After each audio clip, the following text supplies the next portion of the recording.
নমস্কার বন্ধুরা, আজকে স্টক মার্কেট বা শেয়ার মার্কেট সম্বন্ধে কিছু কথা বলবো বলে এই ভিডিওটা বানাচ্ছি।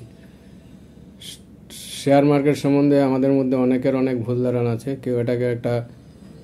অনেকে এটাকে যে জুয়া খেলার জায়গা বলে মনে করে, কিন্তু আসলে সেটা নয়।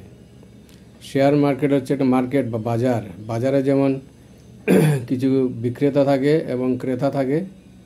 বিক্রেতা মানে দোকানদাররা বা কম দামে জিনিস কিনে বেশি দামে বিক্রি করে, যার ফলে এদের প্রফিট হয়।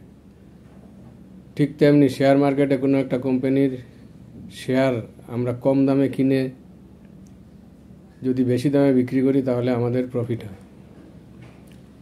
দোকানদারও যদি তার কোনো জিনিস কেনা দাম থেকে কম দামে বিক্রি করে দেয় তাহলে তার লস হবে।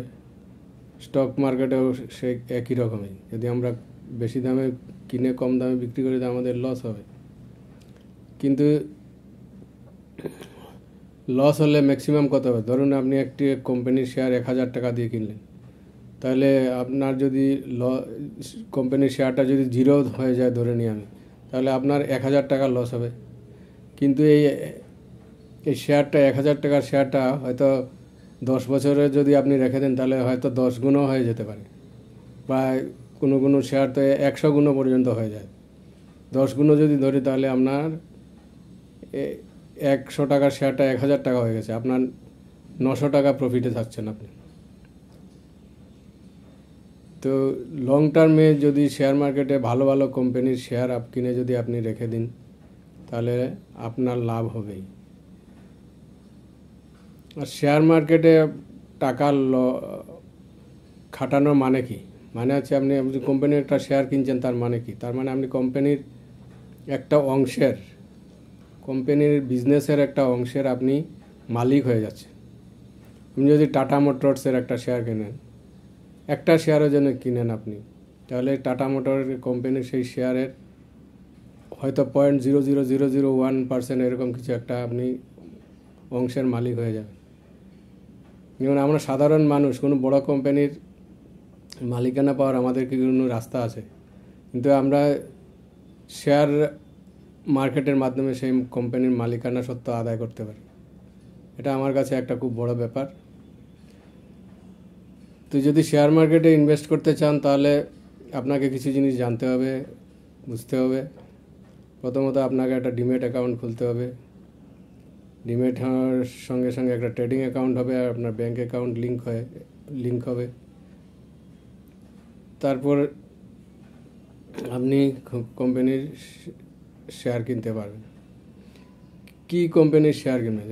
আপনি নতুন যদি অবস্থায় বিশেষ কিছু যদি না জানেন তাহলে আপনাকে প্রথমত একটু জানতে হবে শেয়ার মার্কেট সম্বন্ধে। একটা বই একটু পড়াশোনা করতে হবে, বেসিক জিনিস কিছু একটু জানতে হবে।